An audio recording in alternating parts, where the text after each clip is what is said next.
and clattering onto the sidewalk. "Oh my gosh, I'm so sorry," she stammered, crouching down to retrieve the coins. "No, it's my fault. Are you okay?"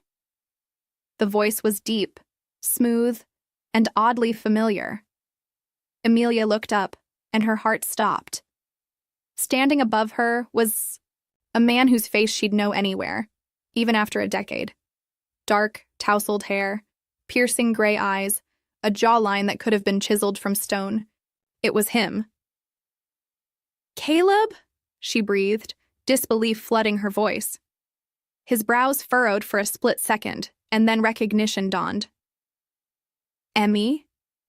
A slow, disbelieving smile spread across his face. "I can't believe this.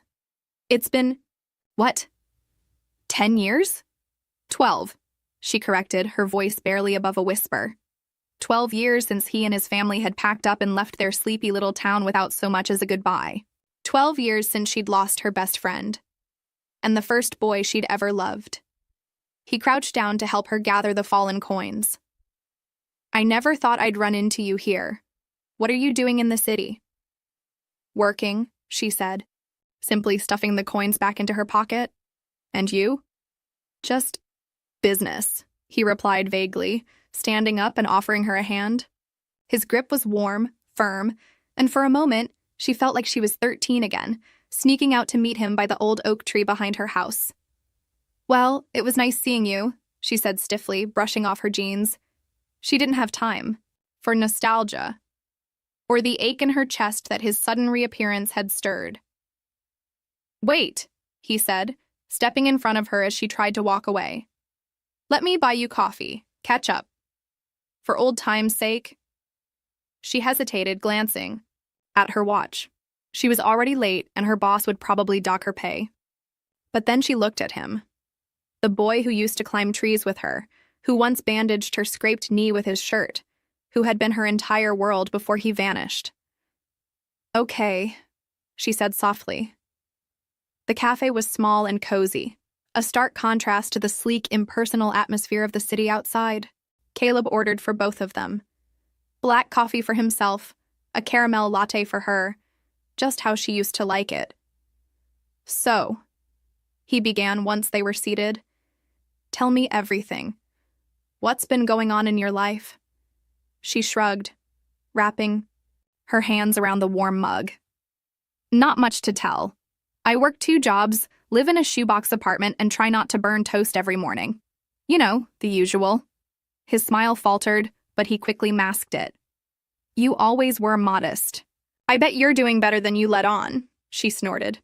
"Trust me, I'm exactly as boring as I sound. What about you? What kind of business are you in?" "Real estate," he said after a pause. "It keeps me busy." She raised an eyebrow. "That's vague."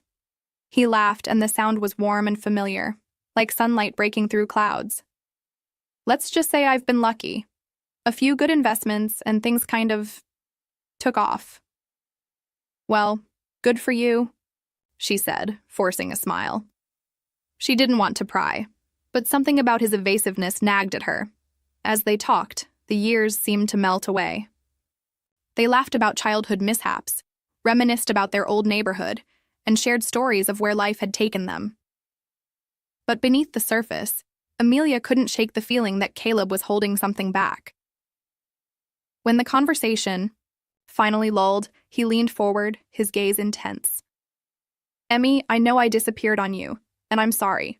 I should have reached out, but things were complicated. I didn't know how." She looked away, her throat tightening. "It doesn't matter. That was a long time ago." "It matters to me," he said quietly. His words hung between them, heavy with unspoken emotions. But before she could respond, her phone buzzed with a text from her boss, demanding to know where she was. "I have to go," she said, standing abruptly. "Let me walk you," Caleb offered, but she shook her head. "No, it's fine. Thanks for the coffee." And with that, she left, her heart pounding in her chest and her mind spinning with questions. As she walked to the bookstore, she couldn't stop replaying their conversation in her head. Caleb had always been her safe haven, her partner in crime. But now he felt like a stranger with secrets. And yet, against all logic, she found herself hoping she'd see him again. The bell above the bookstore door jingled as Amelia stepped inside, the warmth of the shop enveloping her like a comforting hug. She quickly tied on her apron, her manager glaring at her from behind the counter. "You're late," he grumbled, not even looking up from his clipboard. "I know, I'm sorry," she said, tucking a strand of hair behind her ear and hurrying to organize the display table. Her hands moved automatically, but her mind was somewhere else entirely. Still stuck on Caleb's face, his voice, the way he'd looked at her like she was the only person in the room. She hated how easily he still got under her skin, even after all these years. By the time her shift ended, the rain outside had turned into a full-blown downpour. Amelia sighed, tugging her hood over her head and bracing herself for the cold, wet walk home. But as she stepped outside, a sleek black car pulled up to the curb. The passenger window rolled down, and there he was. Caleb, leaning casually against the leather seat, his dark hair slightly damp from the rain. "Need a ride?" he asked, a mischievous smile playing on his lips. She froze, her heart skipping a beat. "What are you doing here?" "You mentioned you work here," he said simply. "Thought I'd check in. And save you from walking in this weather." Amelia hesitated, her instincts screaming at her to say no, but the thought of trudging home in the rain and the fact that she couldn't seem to resist him won out. "Fine," she said, climbing into the car. The interior was warm, the leather seats buttery soft. It smelled faintly of cedar and something distinctly Caleb. "Nice car," she muttered, running her fingers over the dashboard. He chuckled. "It gets me where I need to go."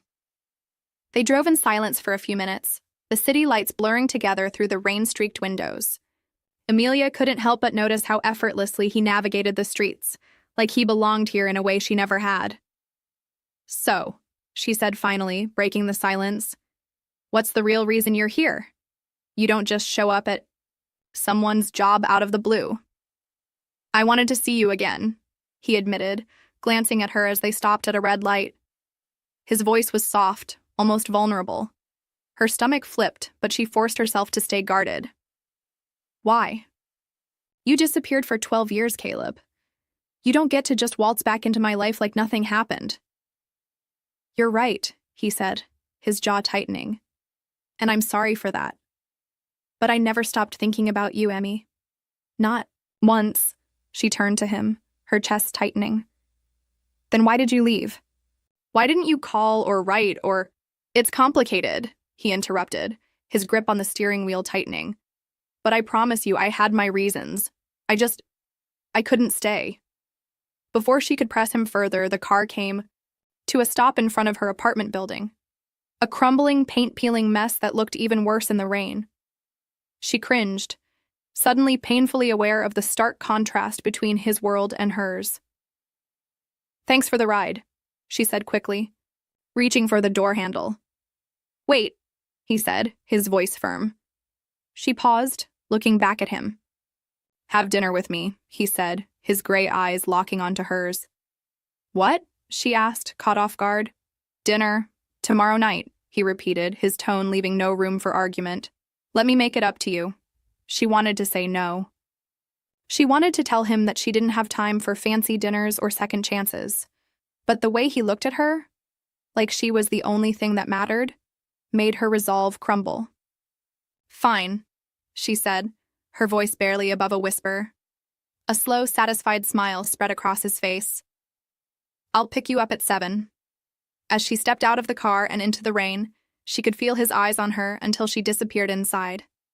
Her heart raced as she climbed the stairs to her apartment, her mind spinning with questions. What was she doing?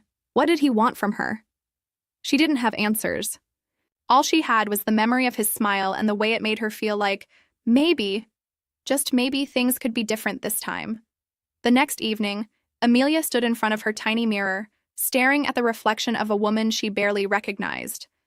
She'd borrowed a dress from her neighbor, a simple black number that clung to her curves in all the right places, and done her makeup with a trembling hand. Her nerves were shot, her stomach twisted in knots. When she heard the knock at her door, she nearly jumped out of her skin. She opened it to find Caleb standing there, looking devastatingly handsome in a tailored suit. He held out a single red rose, his smile equal parts charming and disarming. "You look beautiful," he said, his voice low and sincere. "Thanks," she mumbled, feeling her cheeks flush. He led her down to another sleek black car, different from the one he'd driven yesterday, and they sped off into the city. She had no idea where they were going, but when they pulled up to a glittering high-rise and the valet opened her door, her breath caught in her throat. "This is fancy," she said, trying not to gawk as they entered the building. "You deserve the best," he said simply, placing a hand on the small of her back as they stepped into the elevator. The restaurant was on the top floor, with floor-to-ceiling windows that offered a breathtaking view of the city skyline.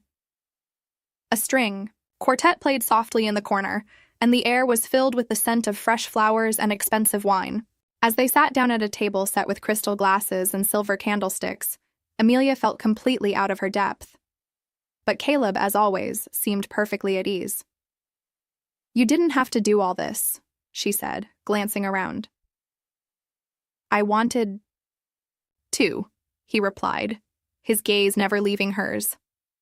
The evening unfolded like something out of a dream. They laughed, talked, and for a while, Amelia felt like the rest of the world didn't exist. But when the dessert arrived, a decadent chocolate souffle, Caleb set his fork down and leaned forward, his expression serious. "There's something I need to tell you," he said, his voice low. Her heart skipped a beat. "What is it?" "I wasn't completely honest with you," he said, his gray eyes searching hers. "About what I do. About who I am." She frowned, her stomach twisting. "What are you talking about?" "I'm not just in real estate," he admitted. "I own one of the largest development firms in the country. Let's just say I'm not hurting for money." Amelia stared at him, her mind reeling. Of course. The car, the suit, the restaurant, it all made sense now. "Why didn't you just tell me?" she asked, her voice barely above a whisper. "I didn't want it to change things between us," he said, his tone earnest.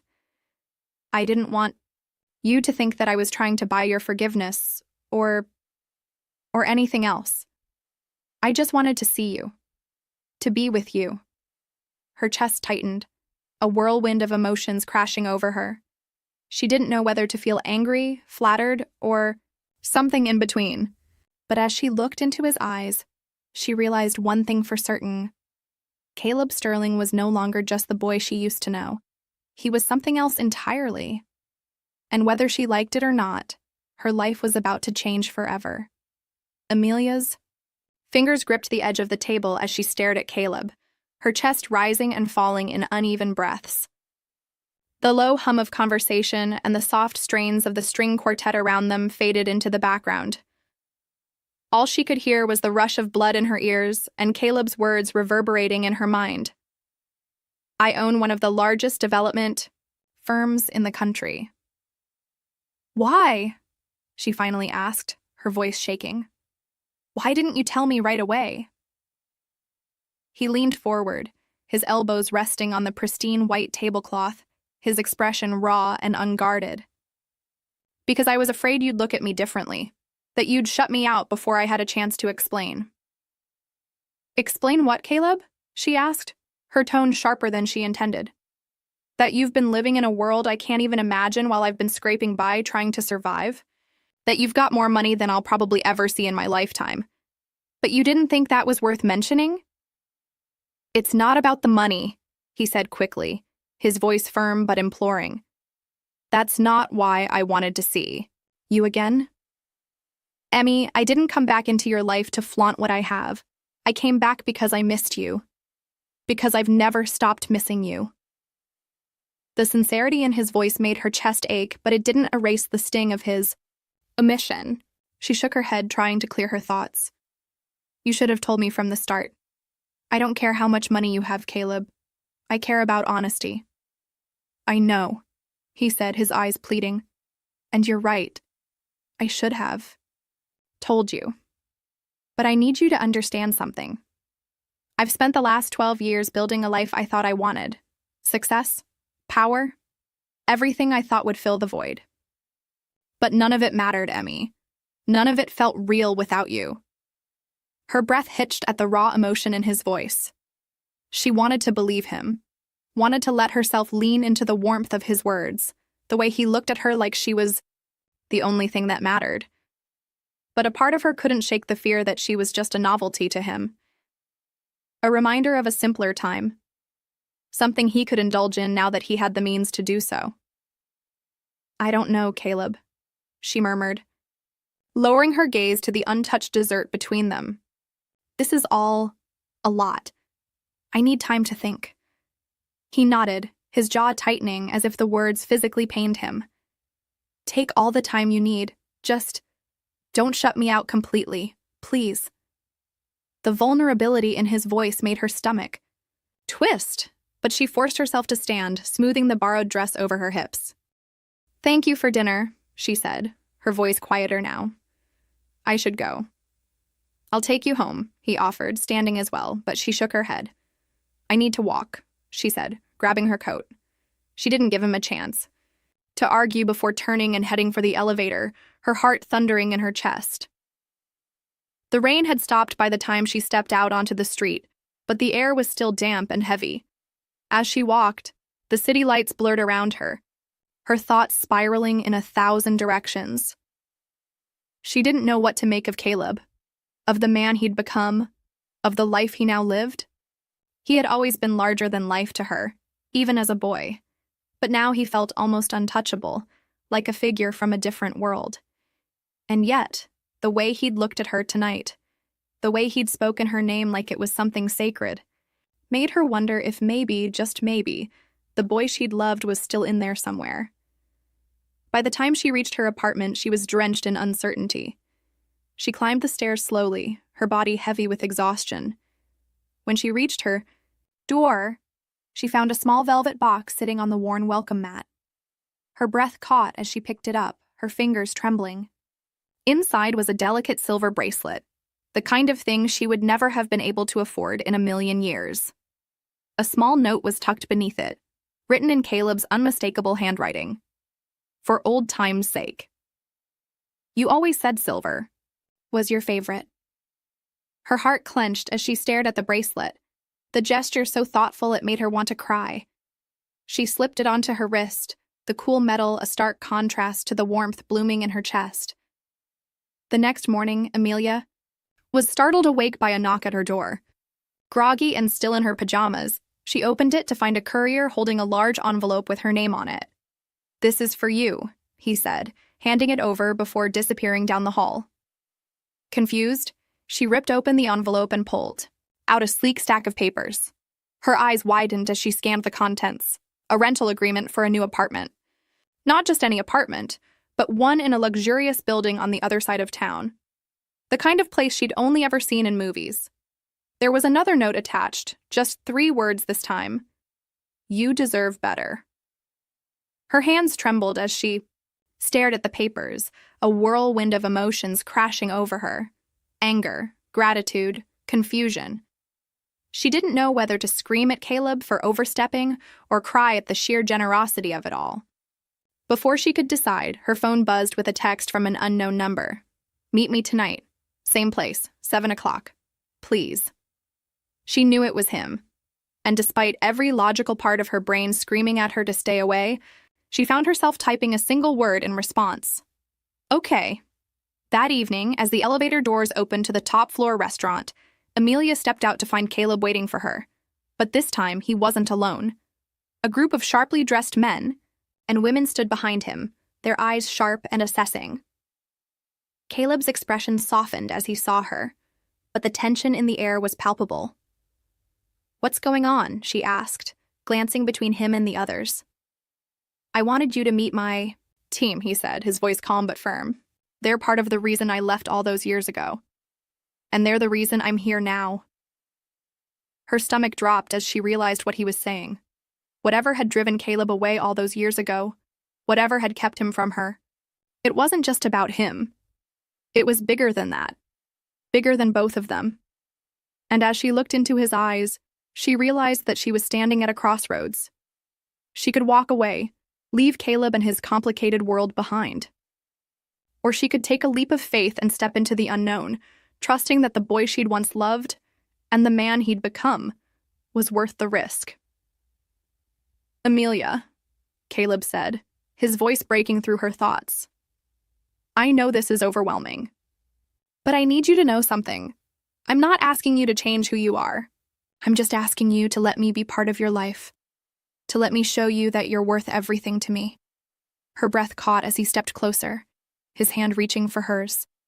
The weight of his words settled over her like a blanket, equal, parts comforting and terrifying.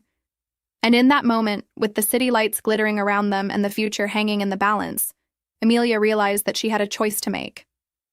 One that would change everything. "Caleb," Amelia's voice faltered as his fingers brushed hers, his touch as steady as hers was trembling. The weight of his gaze pinned her in place, and for a moment, she forgot how to breathe. He was offering her a piece of his world, one that glittered with wealth and power, but came with shadows she couldn't yet see. Could she really step into that world? Could she trust him after everything? "I don't know if I belong here," she whispered, her voice breaking under the weight of her own insecurities. "You belong wherever you want to be," he said softly, his gray eyes holding hers with a quiet intensity. "And if it's with me, I'll make damn sure you never doubt that again." Before she could respond, one of the sharply dressed men standing nearby cleared his throat, shattering the fragile intimacy of the moment. Caleb's jaw tightened, and for the first time, Amelia noticed the tension in his shoulders, the way his eyes flicked to the group behind him like he was bracing for a fight. "I think we're done here," Caleb said curtly, his voice a razor's edge as he turned to face them. "I'll handle the rest on my own." "Sir," one of the men began, but Caleb cut him off with a sharp glare that could have frozen fire. "I said we're done. Go." The group hesitated for a moment, exchanging uncertain glances, but the authority in Caleb's tone left no room for argument. One by one, they filed out, leaving Amelia and Caleb alone in the private dining room once more. "What was that about?" she asked, her voice barely above a whisper. Caleb exhaled slowly, running a hand through his hair. "It's business. It doesn't matter." It looked like it mattered, she pressed, her brow furrowing. "Are you in some kind of trouble?" "No," he said quickly, his eyes softening as he looked at her. "It's nothing you need to worry about, I promise." "Caleb," she began, but he stepped closer, his hands gently cupping her face, silencing her with the sheer intensity of his presence. "Amelia," he said, his voice low and urgent. "I know I've made mistakes. I know I've kept things from you. But when I say I want you in my life, I mean it. All of it. The good, the bad, the messy. You're the only thing that's ever felt real to me, and I'll do whatever it takes to prove that to you." Her heart thundered in her chest, the sincerity in his words threatening to undo her completely.